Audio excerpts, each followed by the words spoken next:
There is a moment that comes for almost everyone, usually somewhere past 60, when the world goes quiet for just a second, and a single thought rises up from underneath everything else. Is this it? Is this what the rest of my life is going to feel like? The body has changed. The mirror shows someone your parents used to be. The children have their own children now. The job that once defined you is gone or fading, or something you're counting down toward. And in that silence, a question that no one warned you about starts to whisper. Not what's next, but what was the point? Here is what almost nobody tells you. That question is not a curse. It is an invitation. And 2,000 years ago, a small group of philosophers in Rome and Greece already answered it in letters written to dying friends, in journals never meant to be published, in speeches given by men who had lost everything and found something better on the other side.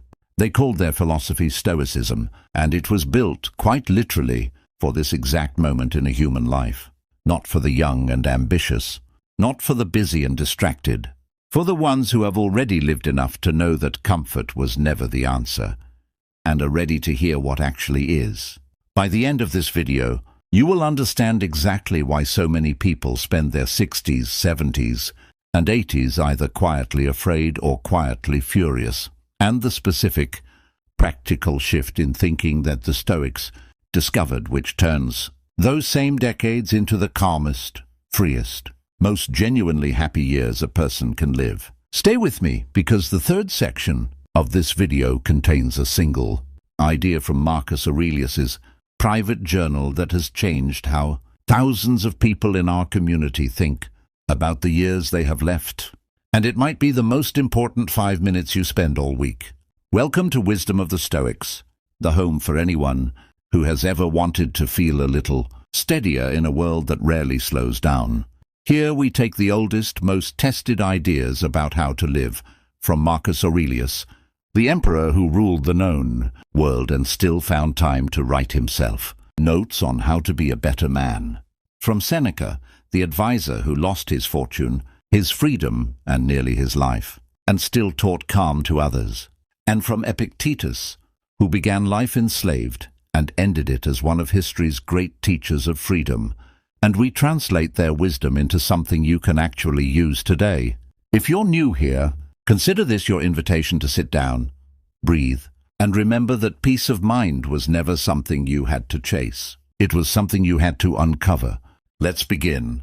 Somewhere along the way, most of us absorbed a story about aging that we never actually chose. It came from advertisements that only show wrinkles being erased. It came from workplaces that quietly stop inviting you to certain meetings once you pass a certain age. It came from a culture that treats 60, 70, and 80 as a slow exit from relevance, rather than an arrival into something. And because we absorbed that story without ever examining it, most people walk into their later decades already grieving a version of themselves that youth culture told them was the only version worth being. Think about your own life for a moment. Think about someone you know, a parent, a grandparent, maybe yourself, who reached 65 and suddenly seemed to shrink. Not physically, something quieter than that.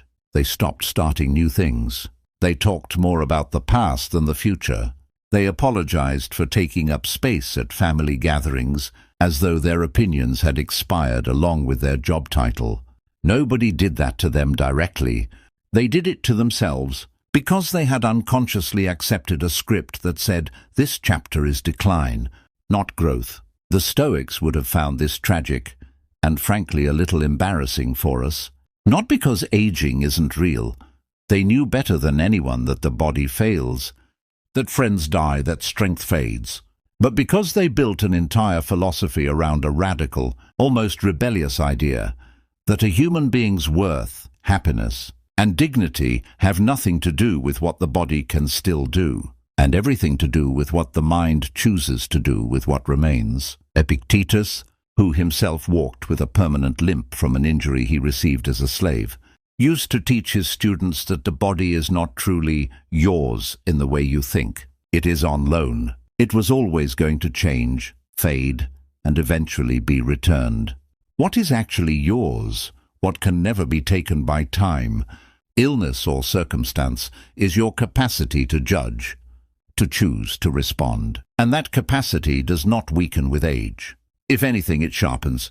So here is the first shift we need to make, right at the very beginning of this video. Before anything else can make sense, growing older is not a subtraction. It is a transfer of power. The power you used to place in your appearance, your physical strength, your job title, your ability to keep up with a room full of 25-year-olds, that power gets returned to you, and it becomes available to place somewhere else entirely, somewhere the Stoics considered infinitely more valuable. Your judgment, your character, your ability to remain undisturbed while everyone else panics. That is not a lesser life.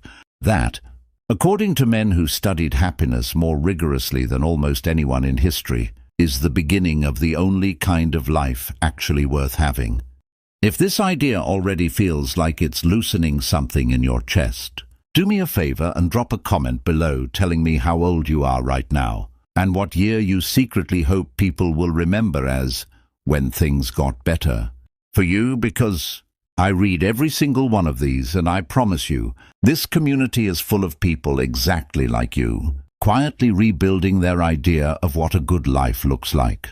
Let's talk about time, because nothing haunts a person in their 60s quite like the sound of a clock they suddenly feel too loudly.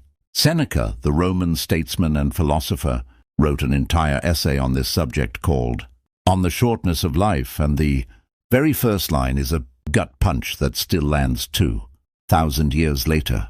He said that the majority of people complain about the cruelty of nature, because we are born for so brief a span, and because even this small stretch of time rushes by so rapidly. But then he says something that should stop you cold. It is not that we have a short time to live, but that we waste a great deal of it. Life is long enough, he argues, if you know how to use it. Sit with that for a second, because it reframes the entire fear that so many people carry into their 60s and 70s. The fear that there simply isn't enough time left to matter. Seneca isn't offering false comfort here. He isn't telling you that you have all the time in the world. He is telling you something far more useful, that the anxious, distracted, comparison-driven version of a life wastes decades without even noticing, while a deliberate, present, undistracted version of a life can find more meaning in a single remaining decade than most people find in 80 years of sleepwalking. Picture two people, both turning 65 on the exact same day. The first person spends their days scrolling through news that upsets them, replaying arguments from years ago, resenting family members for things that can't be changed, and dreading a future they've already decided will be lonely and painful. The second person, with the exact same number of years left, the exact same body, the exact same bank account, spends their days present with the people in front of them, curious about one new thing each week, forgiving quickly and treating each ordinary Tuesday as something that will never happen again in quite the same way. Which one of these people, according to Seneca, actually lived longer? He would say the second person, not metaphorically, literally, because a life measured by attention and presence contains more actual living than a life measured merely by the number of mornings you wake up. This is why Seneca warns so sharply against what he calls preoccupatio. The state of being so busy, so mentally cluttered, so preoccupied with things outside your control that you are never actually inhabiting the moment you are in. He says most people don't live. They merely intend to live, always deferring real life to some future point that keeps sliding further away. And then one day they are old, and they realize with horror that the someday they were waiting for was actually every single day they already spent. This is the exact trap that catches so many people in their 50s and 60s. They spent their entire working life saying, once I retire, then I'll really start living. And then retirement arrives, and the habits of distraction and postponement don't disappear just because the calendar changed. The Stoic answer isn't to panic about lost time. Panic is just another form of wasting the present moment, this time by worrying about the past. The Stoic answer is to start today, in this exact hour, treating your attention as the most valuable currency you own, because unlike money, you cannot save it for later. You can only spend it now or lose it forever. I want you to try something with me right now while you're watching this. Think of one thing, just one, that you have been postponing under the story of someday, a conversation you've meant to have, a trip you've meant to take, a hobby from your 20s you quietly gave up on. Write it in the comments, not to perform it publicly, but because naming a thing out loud is the first step the Stoics recommend toward actually choosing it instead of merely wishing for it. I want to tell you a story now because ideas are easier to carry when they have a face attached to them. And this particular face belonged to a man named Cato, specifically Cato the Younger, one of the most quietly ferocious Stoics in Roman history. By the time Cato reached his final years, Rome had changed underneath him in almost every way he had spent his life. Fighting against, he had watched the republic he loved slowly collapse into the hands of ambitious men chasing personal power, first Pompey, then eventually Julius Caesar, a man Cato considered an existential threat to everything Rome was supposed to stand for. Cato was not young. He did not have unlimited energy. He did not have the machinery of empire behind him. What he had was a mind that refused to be bent by circumstances, no matter how overwhelming they became. When Caesar's forces finally closed in on the last resistance in North Africa, Cato found himself in the city of Utica, surrounded, outnumbered, with every practical exit sealed off except one: surrender to Caesar and live the rest of his life at the mercy of a man whose entire political existence Cato considered corrosive to everything good. Cato's friends begged him to negotiate. Surely, they said, an old man could be forgiven a peaceful retirement. Surely there was no shame in survival. But Cato understood something that most people spend their entire lives avoiding. There is a difference between staying alive and staying yourself. He famously spent his final night reading Plato's dialogue on the immortality of the soul, not out of despair, but out of preparation, the same way a craftsman checks his tools before the final job. And when the moment came, he chose, with total calm, to remain the man he had always been rather than become a smaller, safer version of himself under someone else's terms. Now, I want to be very clear about something, because this is a video about happiness in your 60s and beyond, not a video about tragedy. I am not telling you this story to suggest that growing older means some dramatic final stand. Almost none of us will ever face a moment like Cato's. I'm telling you this story because of what it reveals about the entire architecture of Stoic thought. That the years near the end of a life are not a time to shrink your standards, soften your character, or quietly accept whatever version of yourself circumstances hand you. They are, if anything, the proving ground for everything you spent your earlier decades practicing. Cato wasn't performing courage for an audience in that final year. He had spent 40 years training his judgment, his discipline, his relationship to fear, precisely so that when the real test came, there was no gap between what he believed and what he actually did.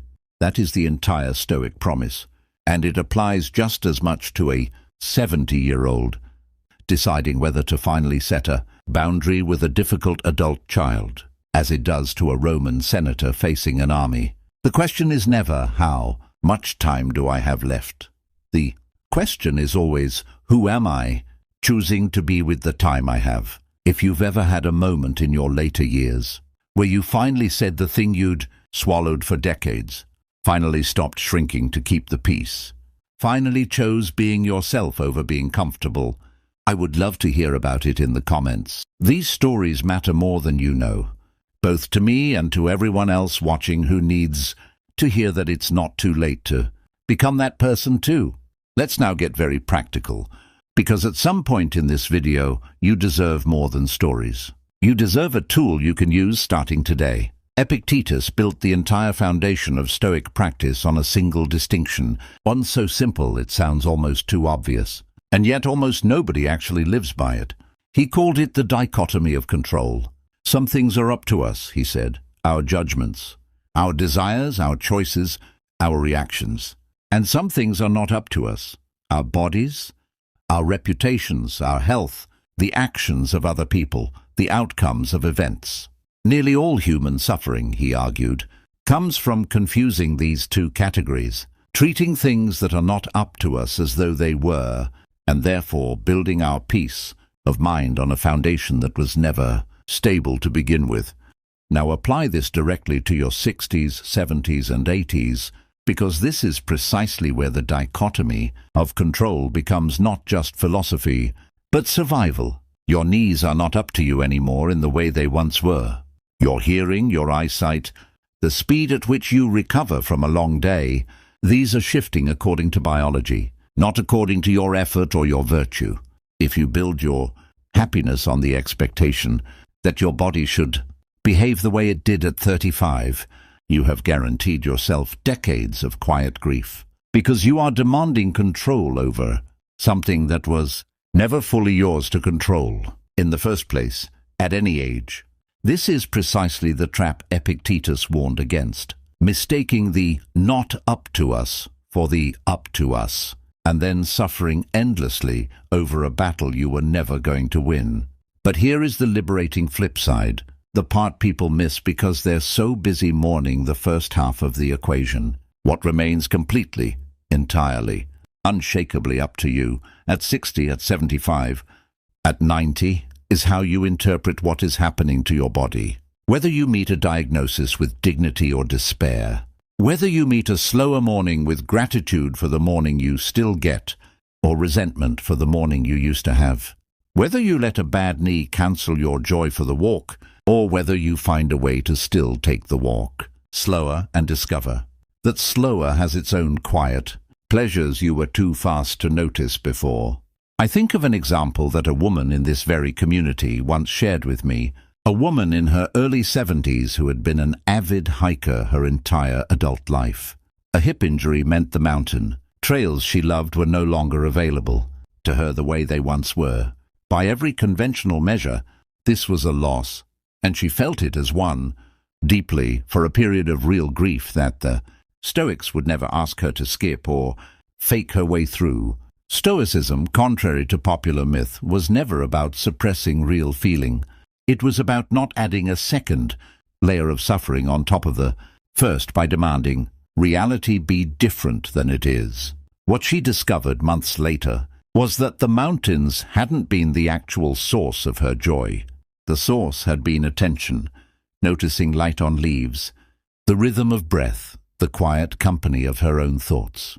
And it turned out those things were fully available on a flat garden path 15 minutes from her house. Nothing about her circumstances up to her had changed for the better.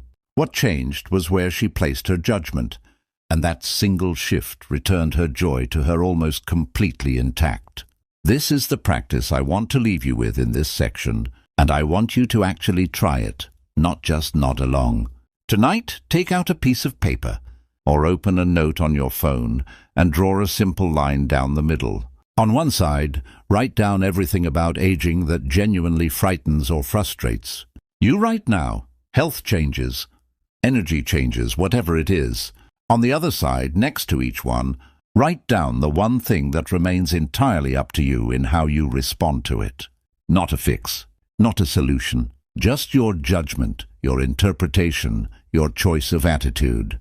This single exercise, practiced by Stoics for 2,000 years, is one of the fastest ways to feel your footing return underneath you. And if this video is helping you feel that footing return even a little, this is exactly the moment I'd ask you to hit that like button, not for me, but because it tells YouTube to show this video to someone else out there, right now, quietly panicking about turning 65, who needs to hear exactly this. There is a phrase that later thinkers, particularly Nietzsche, borrowed and popularized from Stoic soil, and it captures something the Stoics circled, constantly without always naming it so cleanly: amor fati, the love of one's fate, not mere acceptance, gritted through clenched teeth. Love, an active, chosen embrace of the life that actually happened to you, rather than a permanent quiet mourning for the life you imagined you'd have instead. This matters enormously in your 60s and beyond,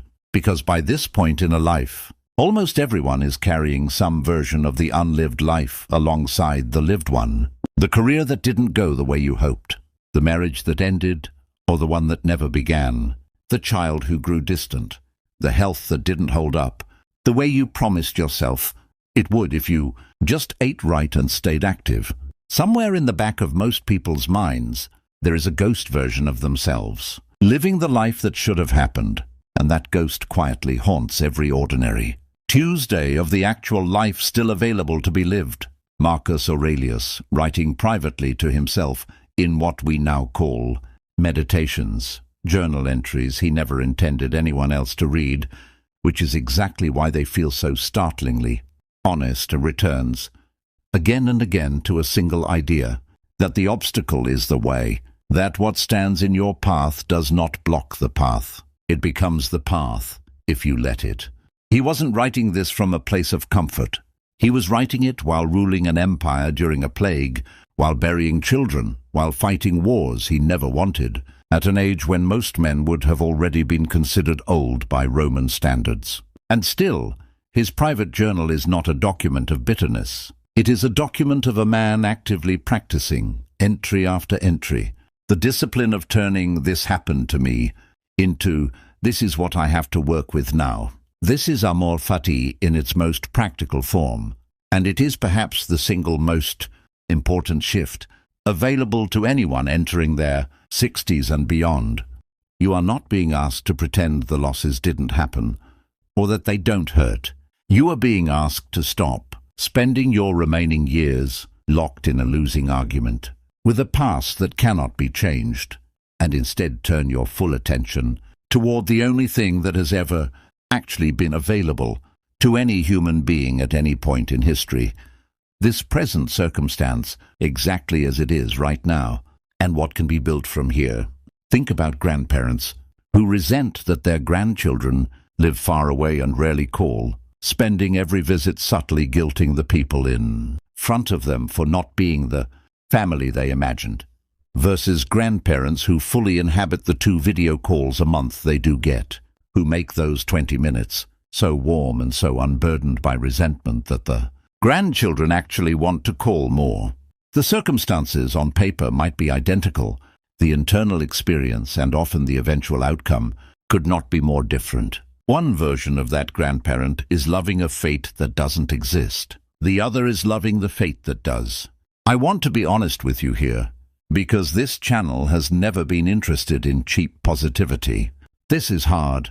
Loving your actual fate instead of grieving your imagined one is one of the hardest psychological disciplines a human being can undertake, and the Stoics never pretended otherwise. Marcus Aurelius needed to write the same reminders to himself over and over, which tells you plainly that even an emperor who had access to every philosopher in the ancient world did not master this once and move on. He practiced it daily, like a muscle, because it required daily maintenance. That is actually good news for you. It means you are not failing by needing to return to this idea again and again. You are doing exactly what every Stoic before you also had to do. One of the quiet fears that sits underneath so many conversations about aging is the fear of being alone. Friends pass away, spouses pass away, children build their own lives in other cities, and there is a real, legitimate grief in watching your social world contract as the decades pass. A grief the Stoics never asked anyone to deny. But there is an important distinction the Stoics drew that our modern culture has almost completely lost, and it might be one of the most useful ideas in this entire video. The difference between solitude and loneliness. Loneliness is a form of suffering, rooted in a feeling of lack and the sense that something essential is missing, that you have been abandoned by a world that has moved on without you.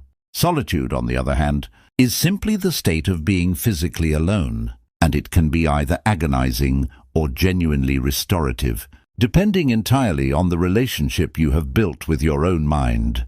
Epictetus taught his students, many of whom were young men anxious about status and connection, that a person who cannot bear to be alone with their own thoughts has revealed something important.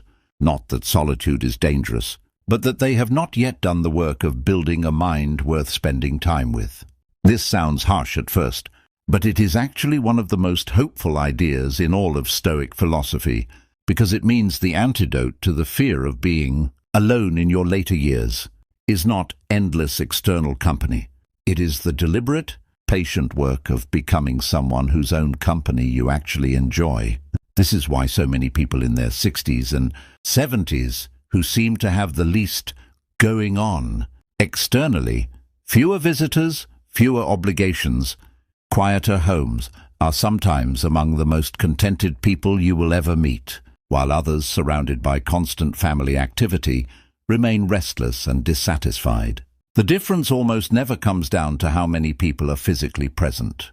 It comes down to whether a lifetime of avoiding one's own thoughts has left a person with an internal world that feels safe to sit in, or one that feels unbearable the moment the noise stops. If you are watching this, and solitude currently feels closer to loneliness than to peace, I want to offer you something concrete, not just comforting. Start small. 10 minutes a day, no phone, no television, no task to complete, just sitting and allowing whatever thoughts arise to simply be there without needing to fix, escape, or distract from them. This will likely feel uncomfortable at first. That discomfort is not a sign you're doing it wrong. It is a sign of exactly how unpracticed the skill has become. In a culture that has spent decades training all of us to fill every silence with a screen, like any skill, it strengthens with repetition. Seneca himself wrote to his friend Lucilius about the importance of learning to be a friend to yourself first, arguing that anyone who has not achieved this will find themselves dependent on constant company, not out of genuine love for others, but out of an inability to tolerate their own inner world. And here's the part that connects everything together. Once you no longer fear solitude, your relationships with other people actually improve, because you stop needing them to rescue you from yourself. You start choosing connection because you enjoy it, rather than clinging to it, because you're afraid of what happens when it's absent. That shift alone, from needing people to enjoying people, is one of the quiet, underappreciated gifts available specifically in the second half of life. Once you've done the work to make peace with your own company. If any part of this section is landing for you, subscribe to this channel now, because we go deeper into exactly these kinds of practices every single week. And this community has slowly become one of the most thoughtful, kind spaces on this entire platform for people genuinely trying to build a calmer relationship with the years ahead. We need to talk about the thing that almost every culture on Earth has taught us to avoid discussing directly, especially once we reach an age where it starts to feel less abstract: death. The Stoics did something that sounds, on the surface, almost cruel until you understand what they were actually doing. They practiced what is now commonly called memento mori. Remember that you will die, not as a morbid obsession, but as one of the single most effective tools available for living fully. Marcus Aurelius reminds himself constantly throughout his private journal that he could leave this life right now, and he lets that fact govern how he acts, what he says, and how he treats the people in front of him. Seneca tells his friend Lucilius to count each day as an entire life in miniature, not because death is something to fear more intensely, but because a clear, honest relationship with mortality is precisely what strips away the small, petty distractions that otherwise consume most of a human life. Here is why this matters so specifically for you, right now in your 60s or beyond, more than it might matter to someone in their 20s. At 25, death feels theoretical, distant, almost fictional. By 60 or 70, it has stopped being theoretical. You have likely already lost people. You have felt your own body change in ways that quietly remind you of your own timeline. This means you are actually in a uniquely powerful position that younger people rarely have access to. You can no longer avoid the truth of memento mori through denial. The question is only whether you turn and face that truth with terror, or with the strange, hard-won clarity the Stoics insisted was available on the other side of it. Because here is what they discovered, and what modern research on end-of-life reflection has repeatedly confirmed since. People who develop an honest, unafraid relationship with their own mortality do not become depressed by it. They become astonishingly present. They stop postponing the phone call. They stop swallowing the apology they owe someone. They stop waiting for a better time to say the important thing. Because the entire premise of memento mori is that there may not be a better time, and that this recognition, rather than being frightening, becomes the very thing that makes today feel vivid instead of forgettable. I think of Seneca's own final act, recorded by the historian Tacitus. Condemned to death by the Emperor Nero, a former student who had turned on him, Seneca did not spend his final hours in panic. He spent them comforting the people around him, dictating final thoughts, and meeting the moment with the same composure he had spent his whole life teaching others to find. This was not a performance for history. It was the natural result of decades spent practicing the exact idea we're discussing right now, that death, faced honestly and early, loses its power to ambush you later. I want to offer you a gentler, more accessible version of this same practice, because most of us are not Roman Stoics facing execution. Simply this: once a week, take 5 quiet minutes and genuinely consider that this could be your final year. Not to spiral into fear, but to ask a simple, clarifying question. If this were true, what would I stop tolerating? What would I finally say? Who would I call? What small daily irritation would suddenly reveal itself as embarrassingly unimportant? People who practice this regularly report something consistent and remarkable. The fear of death, faced directly and repeatedly in small doses, becomes dramatically smaller than the fear of death, avoided and pushed into the corner of the mind, where it grows undisturbed and untested. This is, I think, the deepest secret hiding inside Stoic philosophy for anyone in the second half of life. The years ahead of you are not less valuable because there are fewer of them. They are more valuable precisely because their number is now visible in a way it never was in your 20s. Scarcity, faced honestly, is what gives anything its worth.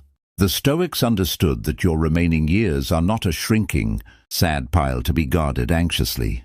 They are a finite, precious resource to be spent as deliberately and as fully as you are still capable of spending them. Everything we've discussed so far would remain merely interesting, rather than transformative, without some structure for actually living it. So let's close with the practical architecture, the daily habits that Stoic practitioners, ancient and modern, have used to turn philosophy into a felt experience, rather than an idea admired from a distance. The first habit is the morning premeditation, something Stoics called premeditatio malorum, or the premeditation of adversity. Each morning, before the day begins, take a few minutes to honestly consider what might go wrong. Not to catastrophize, but to rehearse. Perhaps a doctor's appointment brings difficult news. Perhaps a family member says something hurtful. Perhaps your body simply doesn't cooperate the way you hoped.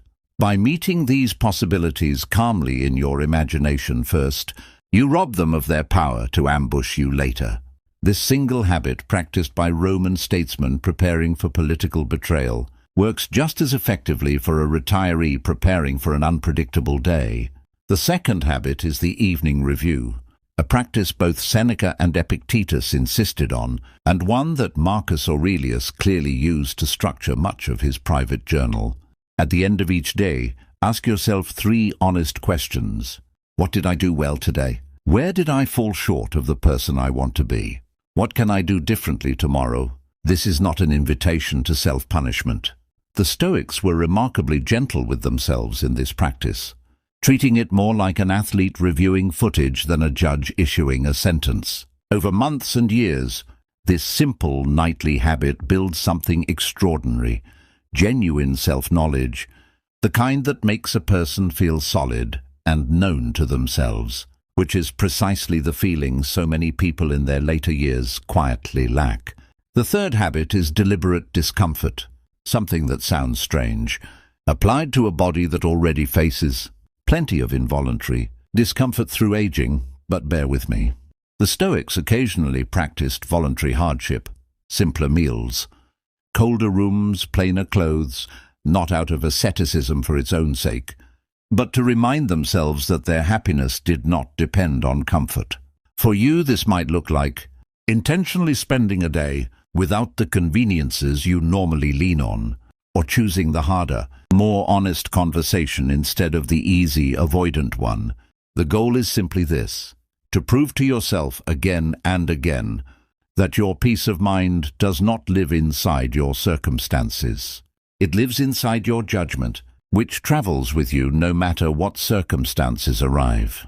The fourth and final habit is what I'd call active virtue, looking, each day, for one small opportunity to practice courage, justice, wisdom, or self-discipline, the four cardinal virtues the Stoics considered the entire foundation of a good life. This does not need to be dramatic. Courage might simply mean finally telling your adult child how you actually feel. Justice might mean speaking up for a neighbor being treated unfairly. Wisdom might mean pausing before reacting to something that would have once made you furious. Self-discipline might mean choosing the walk over the nap, even though the nap sounds better in the moment. These are not small things.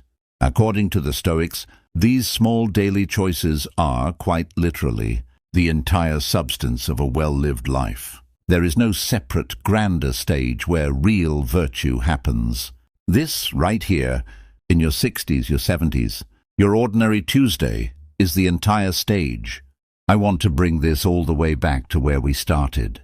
That quiet moment, somewhere past 60, when the world goes silent and a question rises up uninvited.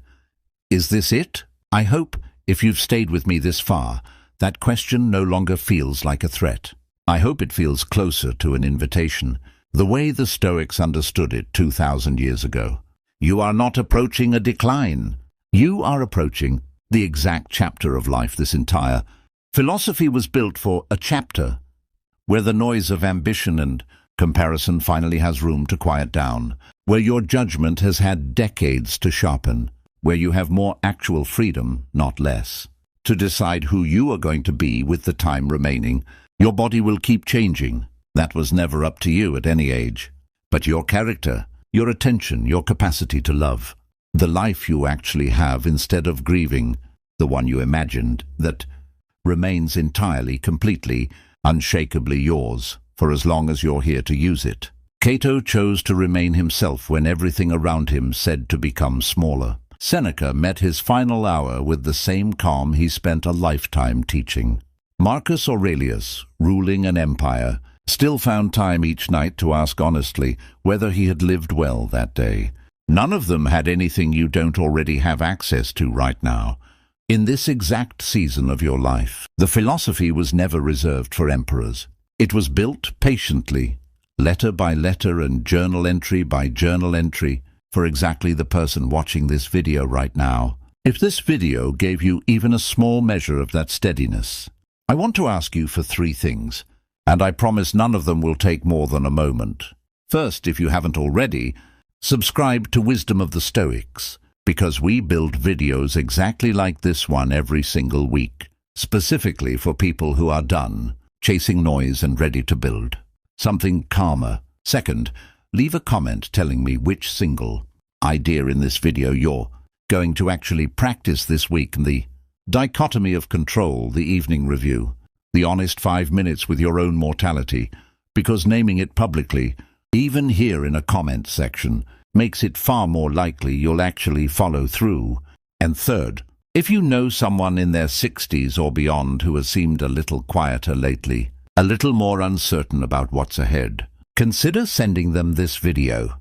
You might be handing them exactly the reframe they've been quietly waiting for, without even knowing how to ask for it. Thank you for spending this time with me today. Of everything you could have done with this half hour, you chose to sit with these ideas, and that alone tells me something good about the years you still have ahead of you. Until the next video, take care of your judgment, and the rest will follow. This has been Wisdom of the Stoics.